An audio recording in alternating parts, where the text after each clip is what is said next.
There is a dark evil behind the Catholic Church. It hides itself behind grand cathedrals, fancy robes, and elaborate ceremonies. But underneath, there is a corruption so foul, its stench can no longer be ignored. Just issued its report, it found evidence of more than 300 predator priests, all accused of sexually abusing more than 1,000 victims. They protected their institution at all costs. Some very disturbing allegations made by one of his own archbishops. The alleged cover-up involving Pennsylvania's clergy stretched all the way to the Vatican. This church is a criminal enterprise.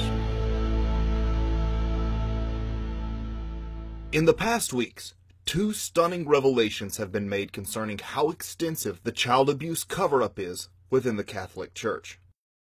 First, a 1,400-page grand jury report from Pennsylvania revealed the church knowingly protected 300 predator priests who had abused thousands of children. Then, Archbishop Carlo Maria Vigano published a letter claiming the cover-up of abuse within the church reached all the way to the top and directly implicated the Pope himself. On Tuesday, August 14th, a grand jury in Pennsylvania revealed that Catholic priests had been abusing children and covering it up for decades. Some as young as 18 months old. Over 40 years, resulting in more than 1,000 victims. It was a coordinated effort among priests to silence victims and protect predators. The grand jury concluded that a succession of Catholic bishops and other church leaders shielded the church by not reporting child-abusing clergy to the police. Instead, they sent these pervert priests to so-called treatment facilities, which, according to the report, allowed hundreds of known child abusers to return to ministry. Think about that. Rather than allow them to face justice, the Catholic Church, by course of policy, deliberately protected these priests and moved them to other churches, where they were introduced to new, unwitting families and a fresh flock of trusting children. One pedophile priest, according to the New York Times report, finally agreed to step down after numerous complaints, but asked for and received a note of recommendation for his next choice of employment, Disneyland. Yes, the Catholic Church knowingly referred a child molester to work at Disneyland because, of course, they did. The truth is, there's no telling how large the true number of victims is because many never come forward. Abused children were marked with a cross so other priests would know the ones who had already been abused and were easy candidates, so to speak. To make it easier to target their victims, the priests gave their favored boys gifts. Gold crosses to wear as necklaces.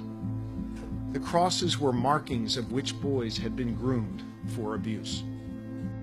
This is pure evil. Because of the statute of limitations, all but 2 of these pedophiles cannot be prosecuted despite still posing a threat to society. The longer they covered it up, the less chance law enforcement could prosecute these predators because the statute of limitations would run. As a direct consequence of the systematic cover-up by senior church officials, almost every instance of child sexual abuse we found is too old to be prosecuted.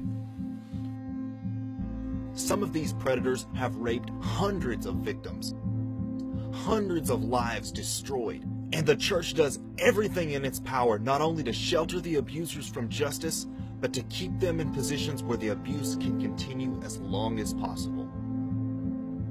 Child abuse is not defined as a crime, but as a sin. What the crime is under canon law is to talk about it. We often handle material to people, to families going into Catholic churches saying, you have to know that if your child is harmed here, the priest is under an obligation to the Pope to cover it up and not tell the police. I mean, what kind of organization could get away with having an official policy of aiding and abetting child rapists in their ranks? A diabolical one. Exactly.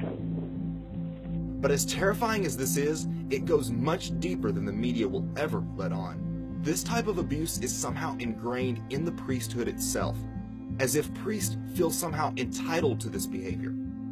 almost like some kind of sick sacrament. In fact, one victim practically said as much on a recent interview by Democracy Now! I have to say that there has to be a part of the church that feels that that is their benevolent right of some kind. I really just, it's starting to seem like there is a percentage of the church that feels like it is their divine right to do this. It is so systemically huge. South Park also hinted at a deeper connection between all of the sexual abuse cases in the Catholic Church. The priest and clergy feel as though it is part of the Catholic tradition to rape children. Yes, we've got to stop these boys from going to the public. They've got to either keep their mouths shut. Right, and so, well, wait a minute, what? It's okay, Father Maxey, we're all priests here, the doors are closed. Well, for the love of God, are you all saying that you have engaged in inappropriate relations with your altar boys? We are here to bring the light of God, not harm the innocent. I'm serious. Father, having sex with boys is part of the Catholic priest's way of life. Yeah.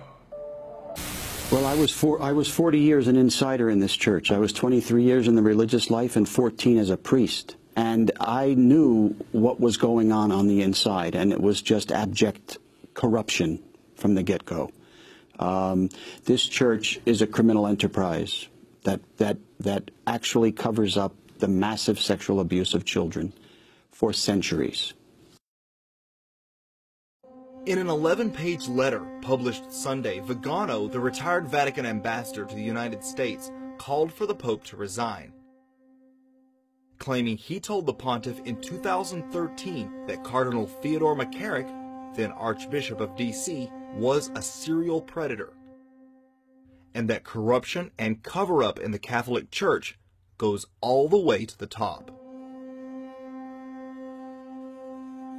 I speak now because corruption has reached the top of the church hierarchy, Vigano said. He calls for the Pope to resign, saying Francis knowingly protected child abusers, claiming Francis knew McCarrick was a depraved serial predator, and not only did nothing about it, he gave him a coveted job as a Vatican envoy. 2 American archbishops have come forward and confirmed Vigano's accounts. This is him, McCarrick, the predator priest. He has since resigned but is still free, walking around, still likely a threat to society.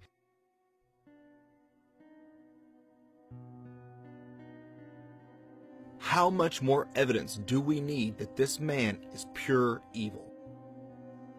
The Pope has still not even addressed these accusations, as if ignoring them will make them go away. Another sickening aspect behind this is the money the Church pays out over these cases. Reportedly, the Vatican has spent over $4 billion to settle sexual abuse cases so far. That's coming from the nickels and dimes of the tithing faithful.